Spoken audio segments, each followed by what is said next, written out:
जय श्री राम दोस्तों, आज आप लोग का स्वागत है एक नए डिजीज कंडीशन लंग्स अब्सेस में। आज मैं डिस्कस करने वाला हूँ लंग्स अब्सेस। तो आप लोग से विनती है कि आप लोग वीडियो को पूरा देख के जाएं और समझ के जाएं। सबसे पहले देखते हैं लंग्स अब्सेस। लंग्स अब्सेस जो होता है, लंग्स अब्सेस से हमें क्या पता चलता है? इसके नाम से ही पता चलता है, अब्सेस हो जाना, लंग्स के अंदर अब्सेस हो जाना मतलब लंग्स के अंदर फॉर्मेशन हो जाना, पस का अपना कैविटी बना लेना। पस अपना कैविटी अलग से कैविटी बना लेता है और फॉर्मेशन हो जाता है उसमें पस का लंग्स के अंदर, जिसे हम लंग्स अब्सेस कहते हैं। तो इसका डिफिनेशन देखते हैं। Localized necrotic lesion in the lungs parenchyma containing pleural material. इस पे ध्यान देने वाली बात है, pleural material that collapse and form cavity. Localized necrotic lesion in the lungs parenchyma containing pleural material that collapse and formation cavity। तो इसका definition हमारे लंग्स अब्सेस का डिफिनेशन ये हो गया। तो अब्सेस किसे कहते हैं? कलेक्टिंग ऑफ पस with in body tissue forming affecting cavity. जब हमारा बॉडी का जो जो पस होता है वो फॉर्मेशन कर देता है लंग्स के टिश्यू में, और ये आर्टिफिशियल कैविटी बना लेता है, अपना आर्टिफिशियल कैविटी बना लेता है, जिसे हम अब्सेस कहते हैं। तो आप लोग यहाँ तक समझ गए होंगे। लंग्स के अंदर टिश्यू को लंग्स पेरेन्काइमा कहते हैं। Lungs parenchyma, lungs parenchyma, lungs parenchyma हम किसे कहते हैं? लंग्स के अंदर, लंग्स पेरेन्काइमा हम उसे कहते हैं लंग्स के अंदर, जो लंग्स के अंदर टिश्यू का, लंग्स के अंदर के टिश्यू को हम लंग्स पेरेन्काइमा कहते हैं। तो आप लोग डिफिनेशन ये देख सकते हैं, लंग्स पेरेन्काइमा हम किसे कहते हैं? लंग्स पेरेन्काइमा के पार्टिकुलर किसी एरिया में, लंग्स पेरेन्काइमा के, ये हमारा लंग्स होता है, ये रफली डायग्राम है हमारा लंग्स का।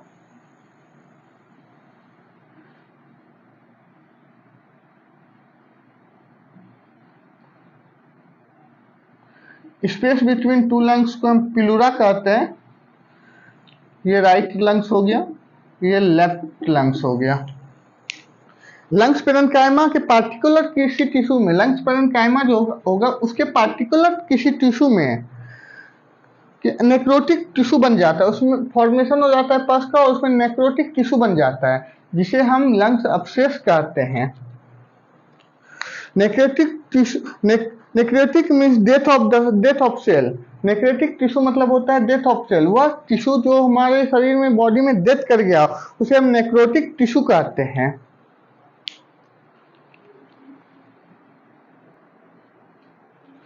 इस तरह के रीजन के अंदर पस बन जाना और वहां पे अपना एक कैविटी, मान लीजिए यहाँ पे पस जमा हुआ और यहाँ पे एक अपना कैविटी बना लिया, जिसे हम लंग्स अब्सेस कहेंगे। मानिए यहाँ पे पस जमा हुआ और यहाँ पे एक कैविटी बना लिया, तो उसे हम लंग, आर्टिफिशियल कैविटी रहता है, ये बॉडी के अंदर वाला कैविटी नहीं होता, ये आर्टिफिशियल कैविटी होता है, आर्टिफिशियल कैविटी होता है, और इसे ही, इसमें पस जमा हो जाता है, इसे ही हम लंग्स अब्सेस कहते हैं। तो इसका डिफिनेशन से हम समझ सकते हैं, लंग्स के अंदर पस से भरा एक कैविटी का बनना, साथ ही नेक्रोटिक लीजन बनना, जिसे हम लंग्स अब्सेस कहते हैं। लंग्स के अंदर नए कैविटी का बनना और नेक्रोटिक लीजन का बनना, जिसे हम लंग्स अब्सेस कहते हैं। इसका कारण क्या सब हो सकते हैं? तो मेनली कारण हम देख सकते हैं लंग्स अब्सेस बनने का, कि स्मोकिंग हो जाएगा, उसके बाद ड्रिंक हो जाएगा, अल्कोहल ड्रिंक हो जाएगा, उसके बाद सीमेंट फैक्ट्री में काम करना, केमिकल फैक्ट्री में काम करना। इसका जो मेन और जो इम्पोर्टेंट रीजन हम लोग ज्यादातर देखते हैं, वो इम्पोर्टेंट रीजन में वीक इम्यून सिस्टम। जब हमारा इम्यून सिस्टम वीक हो जाता है, उसे हम बहुत सारी डिजीज होने के चांस रहते हैं, बहुत सारे डिजीज हमें रहते हैं। कोविड फॉर एग्जाम्पल, कोविड इसका हम ले सकते हैं। कोविड में हमारा इम्यून सिस्टम, जो जिसका इम्यून सिस्टम वीक हो जाता था तो उसे कोविड हो जाता था। वैसे इम्यून सिस्टम वीक होने से बहुत सारी डिजीज होते हैं, उसमें से लंग्स अब्सेस एक मेन कारण है। Week immune system, aspiration of gastric control,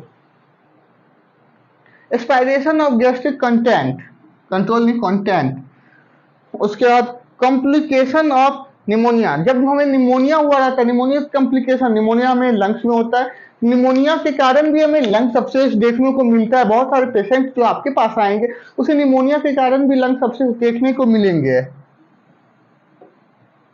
expiration of bacteria from the mouth, जब मुंह का बैक्टीरिया हम कुछ मुंह का बैक्टीरिया जब हमारे एयर के थ्रू लंग्स में चला जाता है तो उसके कारण भी हमें लंग्स अब्सेस देखने को मिलता है।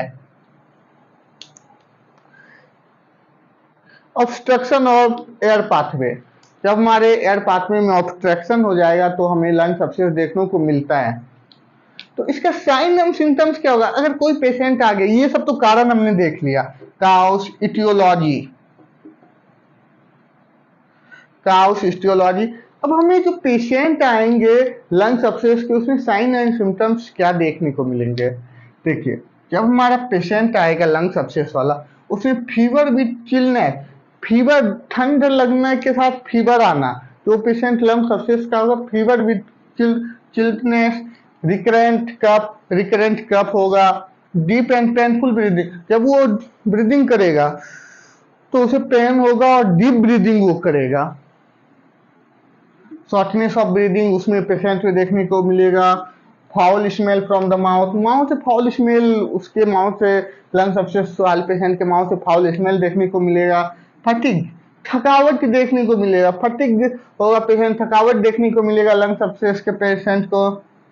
मेंटल एंड फिजिकल रेस्टलेसनेस, नया है, मेंटल एंड फिजिकल रेस्टलेसनेस होगा उसमें। वेट लॉस, कोई भी डिजीज होगा लंग्स अब्सेस सब होता है तो इसमें हमारा वेट लॉस देखने को मिलता है, बहुत जल्दी वेट लॉस होगा, इसमें वेट लॉस देखने को मिलता है पेशेंट में।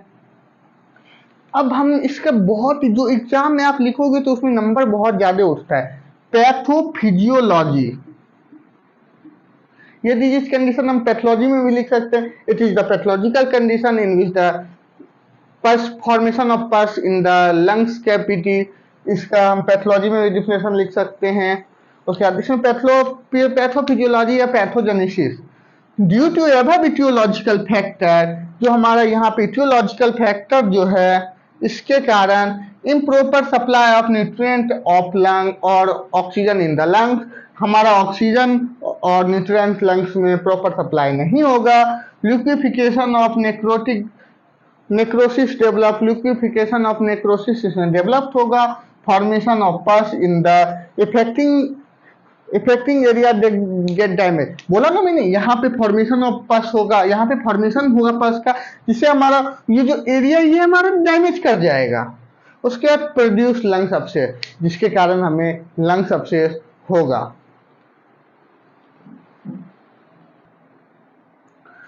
अब हम इसमें डायग्नोस्टिक इवैल्यूएशन, डायग्नोसिस में क्या पेशेंट को क्या टेस्ट कराने के लिए बोलेंगे? जब हमें लंग्स अब्सेस का पेशेंट मिल जाएगा तो उसमें हम क्या टेस्ट कराने को बोलेंगे पेशेंट को?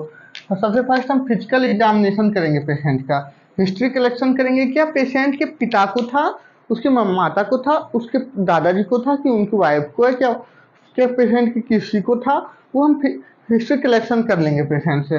उसके बाद पेशेंट को चेस्ट एक्सरे कराने के लिए बोलेंगे, चेस्ट अस्क्यूलेशन कराने को बोलेंगे, स्पूटम टेस्ट बोलेंगे, ब्रोंकोस्कोपी बोलेंगे, अल्ट्रासोनोग्राफी बोलेंगे, ब्लड कलेक्शन बोलेंगे।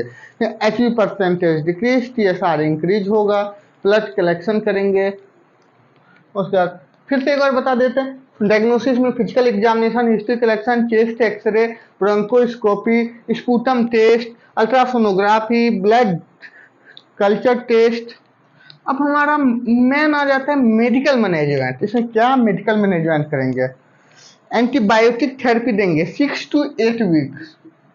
इसमें 6 to 8 वीक जो हमारा लंग्स अब्सेस का पेशेंट होगा तो उसको एंटीबायोटिक थेरेपी देंगे, चेस्ट फिजियोथेरेपी करवाएंगे, ब्रोंकोडायलेटर्स देंगे, म्यूकोलाइटिक ड्रग्स देंगे, ब्रोंकोडायलेटर्स ड्रग्स देंगे, चेस्ट फिजियोथेरेपी करवाएंगे, एंटीबायोटिक थेरेपी करवाएंगे। अब हमारा आता है नर्सिंग मैनेजमेंट।